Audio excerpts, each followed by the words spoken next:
wabarakatuh. Waalaikumsalam warahmatullahi wabarakatuh. Bagaimana kabarnya? Alhamdulillah baik. Sebelum dimulai pelajaran, marilah kita berdoa terlebih dahulu. Berdoa Bismillahirrahmanirrahim. Allahumma ta'alaina bifutuhil arifin wa ansur alaina hikmataha wa dhakkirna nasina ya dzal jalali wal ikram. Baik, sebelum pelajaran dimulai, Bapak akan absen dulu kehadiran kalian. Pada pertemuan kali ini siapa yang tidak masuk? Mana Rena? Sakit. Sudah berapa hari dia tidak masuk? Kan kemarin pada minggu lalu kita telah membahas hadis sahih. Nah, pada minggu kali ini kita akan membahas hadis hasan. Hadis hasan.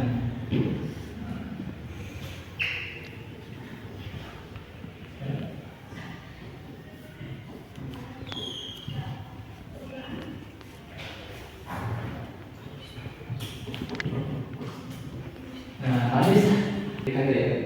hadis hasan terbagi menjadi Dua. Pertama ada hadis hasan secara Bahasa. kedua secara Istilah. hadis hasan secara bahasa diambil dari kata yang mana artinya itu baik.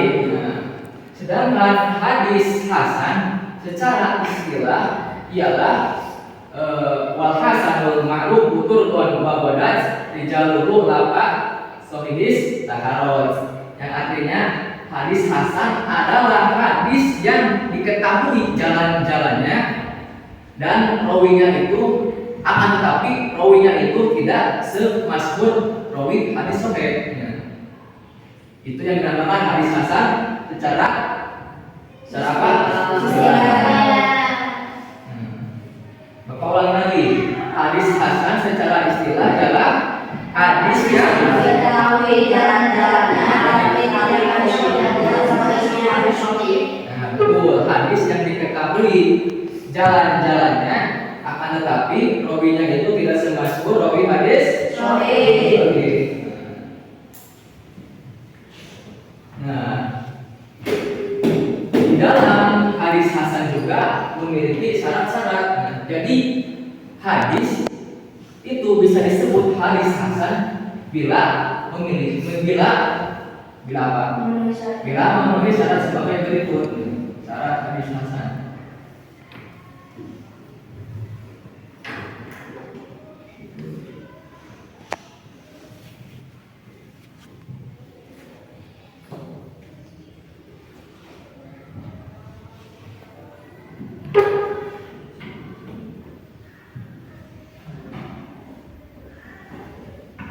Hadis hasan ada 5. Yang pertama itu ittisalus sanad. Apa itu ittisalus sanad? Nah, ittisalus sanad itu jadi si sanadnya itu bersambung. Jadi kan di dalam rawi hadis itu ada zaman-zamannya. Yang pertama ada masa Kanjeng Nabi, kedua ada masa sahabat, ketiga ada masa tabi'in, keempat ada masa asma'ut tabi'in atau lebih dikenal dengan nama kurun. Jadi ittisalus sanad itu dari mulai kurun tabi'in sampai kurun sahabat itu tidak terpisah, jadi tidak ada yang putus. Nah, contohnya itu seperti sahabat menerima hadis dari Nabi, lalu tabi'in menerima hadis dari sahabat, lalu asma'ut tabi'in menerima hadis dari tabi'in. Nah, itu dinamakan ittisalus sanad. Nah, kalau sanadnya terputus, nah, maka si hadis tersebut tidak bisa dinamakan hadis hasan karena tidak memenuhi syarat. Contoh terputus sanadnya itu seperti ada tabiin menerima hadis langsung dari sahabat. Jadi ada ashabut tabiin menerima hadis langsung dari sahabat, maka itu disebut terputus sanadnya. Kenapa? Karena tidak mungkin ada ashabut tabiin menerima hadis dari sahabat. Kenapa? Karena beda masanya, jadi beda gurunya. Nah, yang kedua itu ada syarat hadis hasan itu ada mukmilat. Nah, ada mukmilat itu tidak ada elat. Jadi elat itu penyakit, tidak ada penyakit. Nah, yang ketiga syarat hadis hasan ialah khofifu dobti. Jadi, nah ini faktor yang membedakan antara hadis hasan dan hadis sahih. Nah, sisanya itu kan syarat hadis hasan dan hadis sahih itu hampir sama. Nah, ini faktor yang membedakannya yaitu khofifu dobti. Jadi hafalannya itu kurang kuat. Nah, yang membedakan antara hadis hasan dan sahih ini pada khofifu dobti. Nah, kan kalau rawi hadis hasan itu harus dobti. Nah, dobti itu cerdas, kuat hafalannya. Jadi kalau hadis hasan itu ada sebagian rawi dari sanad hadisnya itu yang khofifu dobti, dalam artian hafalannya itu kurang kuat. Nah, yang tadinya hadis ini berpotensi menjadi hadis sahih, tetapi ketika ada rawi yang hafalannya kurang kuat, maka si hadis itu turun derajatnya dari hadis hasan. Yang ketiga ialah adamu syudud, tidak ada syad. Yang terakhir syarat hadis hasan itu adalah kedua. Jadi rawinya itu harus adil. Nah, yang dinamakan rawi adil itu rawinya itu beragama Islam, lalu balik, lalu berakal, tidak melaksanakan dosa besar atau melaksanakan dosa kecil secara terus-menerus. Itu yang disebut rawi adil. Nah, dari yang Bapak sampaikan dapat dipahami? Nah, jadi syarat hadis hasan itu sama seperti hadis sahih, hampir sama, mirip. Cuma yang membedakannya itu khofifu dobti. Kan minggu kemarin kita juga sudah membahas syarat hadis sahih. Jadi, nah kalau begitu, nah sekarang akan bagi kelompok. Nah, Bapak akan beri tugas. Jadi setiap kelompok nanti itu bikin apa yang dinamakan hadis hasan. Jadi apa hadis hasan menurut kalian? Jadi yang kalian tangkap dari materi yang telah Bapak sampaikan itu apa? Nah, kelompoknya itu supaya mudah kita bagi dua aja. Yang pertama ada perempuan, yang kedua ada laki-laki. Jadi tugasnya itu apa?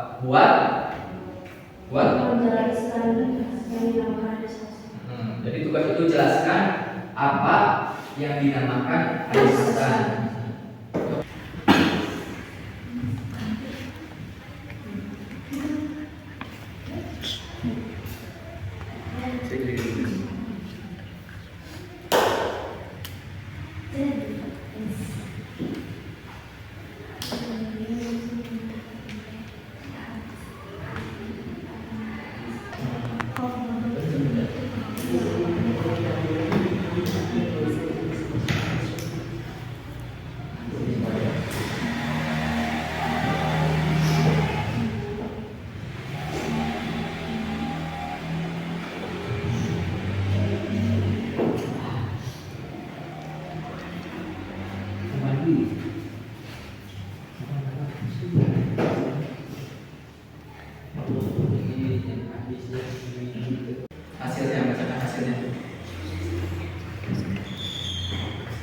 Jadi hadis hasan adalah hadis yang diketahui jalannya, akan tetapi rawinya itu tidak termasuk hadis sahih dan tidak sebagai rawi hadis sahih. Ya betul. Kasih tepuk tangan.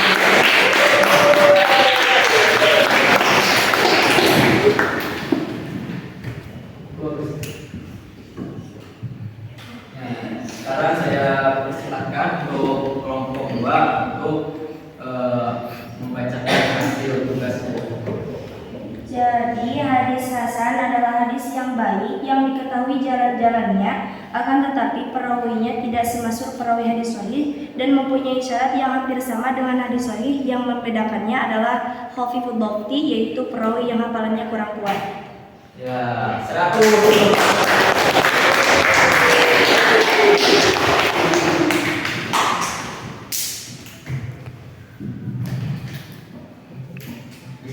Nah, mungkin sekian materi yang Bapak dapat sampaikan pada pertemuan kali ini.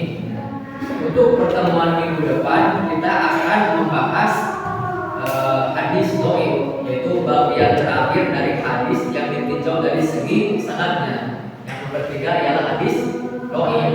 Pada minggu depan kita akan membahasnya.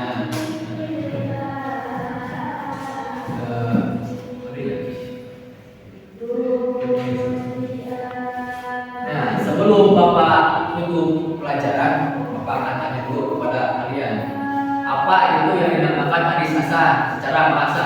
Apa hadis hasan secara bahasa? Baik. Hadis hasan secara bahasa diambil dari kata hasanun. Sedangkan hadis hasan secara istilah ialah